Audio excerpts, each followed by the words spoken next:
Heck, and I don't even get paid? You've got to be kidding me. He turns to leave, but then, out of nowhere, his daughter shows up. They haven't seen each other in years.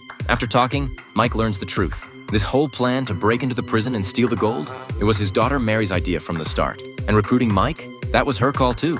For years, Mary has been doing humanitarian work in the Middle East. When she found out the warden was in bed with terrorists and planning to use the gold to fund more attacks, she put this whole operation together. Mike sees what's at stake. Like it or not, he's in. He has to keep his daughter safe. So they start mapping out the heist. First, they need to figure out where the gold is stored. Using satellite photos of the prison, Mike notices something odd: a laundry truck. The prison has its own laundry room, so why are they sending clothes out to be washed? There's only one explanation. The laundry room is the vault. With the location locked down, they get to work.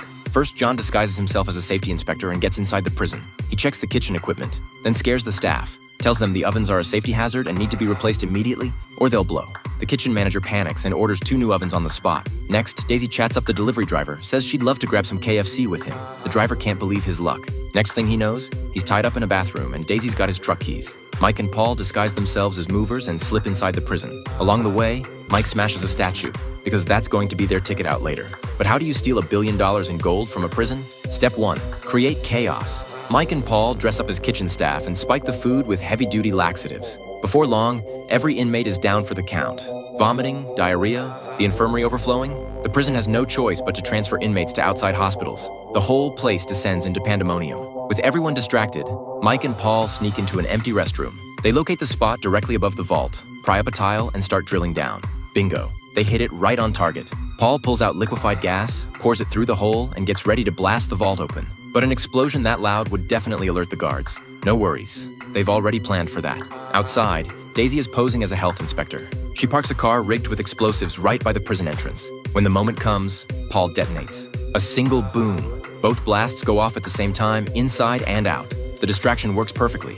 The warden thinks it's just the car outside and rushes to the surveillance room. Meanwhile, Mike and Paul are already inside the vault. Paul snaps a photo from the same angle as the security camera, then hacks into the system and swaps the feed with the still image. When the warden reaches the monitors, everything looks normal. But being the cautious type, he orders his men to zoom in on the vault footage.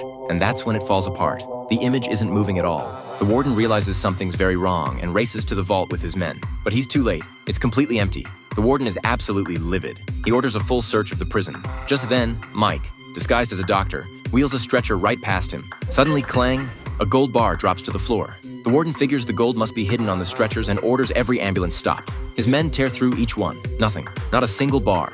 The warden is baffled. Then he spots 2 sanitation workers acting suspicious. He walks over and asks who sent them.